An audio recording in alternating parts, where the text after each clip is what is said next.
Herzlich willkommen auf dem YouTube-Kanal von MTB News. Ich bin der Arne und wir haben für euch das Deviate Claymore getestet.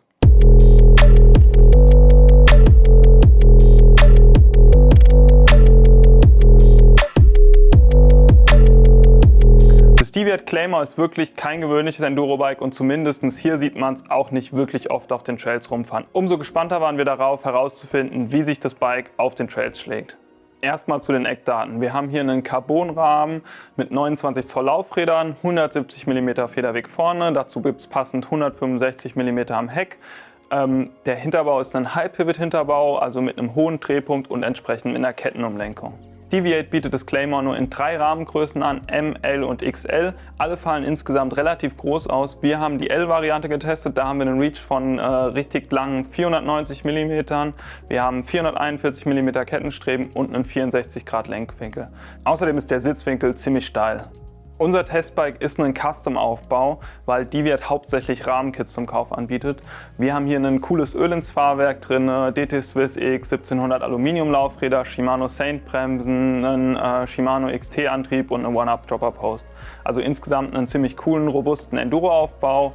Die Reifen sind vorne ein Maxxis Assegai mit Exo Plus und hinten ein Minion DR Rear in Double Down, also das ist perfekt für einen Enduro-Einsatz geeignet.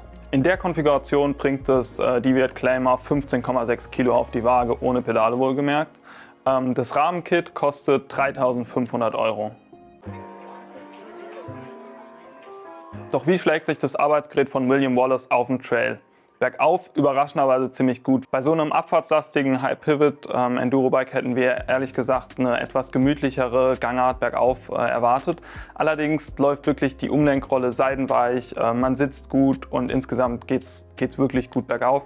Der Hinterbau wippt ein bisschen, das ist allerdings nicht wirklich störend und auf technischen Anstiegen hat man echt eine Menge Grip. Für Forstwege kann man einfach an den Climb-Switch-Hebel greifen, der den Hinterbau dann ruhig stellt. Allerdings ist der recht weit unten im Rahmen, also nicht super leicht zu erreichen. Auch die Sitzposition hat uns gut gefallen und obwohl der Reach relativ lang ist, sitzt man jetzt nicht allzu gestreckt, was sicherlich auch daran liegt, dass der Sitzwinkel eben ziemlich steil ist und man da auch schön von oben tritt. Richtig überzeugt hat uns das Claymore dann allerdings in der Abfahrt. Der High-Pivot-Hinterbau macht wirklich einen ausgezeichneten Job, bügelt wirklich alle Schläge mustergültig weg, arbeitet feinfühlig, hat eine Menge Traktion und man merkt auch hier richtig die Vorteile des High-Pivot-Systems, also dass der Hinterbau nach hinten ausweicht und dadurch weniger an Schlägen hängen bleibt oder Wurzeln oder spitzen Steinen. Das macht sich vor allem auch in flachen Trailsegmenten positiv bemerkbar, weil man hier wirklich die Geschwindigkeit gut konserviert.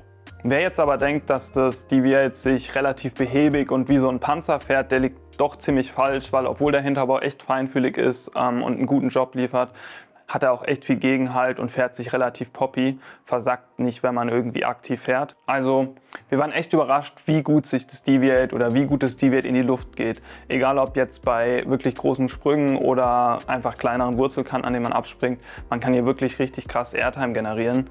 Und dadurch fährt es nicht nur richtig krass bergab, sondern macht auch einfach noch richtig viel Spaß dabei. Auch durch Off-Camber-Sektionen oder durch Kurven geht das Deviate einfach richtig gut, weil es einfach richtig Traktion aufbaut. Allerdings muss man schon aufpassen, dass man echt viel Druck auf der Front hat, weil durch den recht langen Reach muss man da schon ein bisschen aktiv fahren und braucht hin und wieder auch mal ein bisschen Körpereinsatz, um die Karre rumzuwuchten. Sonst fährt das Bike einfach wohin, wo man nicht unbedingt hin will. Das ist auch so ein bisschen die einzige Schwäche vom Claymore, weil es halt einfach nur diese 3 Größen gibt und die alle 3 relativ groß ausfallen. Guckt man als kleinerer Fahrer oder einfach Leute, die lieber ein bisschen kleinere Bikes fahren, einfach in die Röhre und hat keine Option. Zeitgleich mit dem Deviate Claymore hatten wir auch noch ein paar andere ziemlich coole High-Pivot-Bikes im Test, um da einfach einen Vergleich ziehen zu können. Zum Beispiel das Hope HB 916, das Trek Slash und das Nicolai Nucleon. Und in dem Vergleich schneidet das Deviate Claymore wirklich ziemlich gut ab. Der Hinterbau arbeitet insgesamt feinfühliger und auch unserer Meinung nach ein bisschen besser als beim Trek oder bei dem eher strafferen Hope. Und die High-Pivot-Vorteile des Systems kommen auch hier einfach ein bisschen deutlicher zur Geltung. Allerdings hat uns die Geometrie vom Trek zum Beispiel dann doch ein gutes Stück besser gefallen als beim Deviate. Da kamen wir mit dem Handling einfach nochmal ein bisschen besser und intuitiver zurecht. Dadurch war das Deviate vor allem in so ein bisschen engeren, hakeligeren Situationen einfach nicht ganz so gut wie das Trek Slash. Doch wie sieht es zum Beispiel im Vergleich mit dem Nicolai Nucleon aus?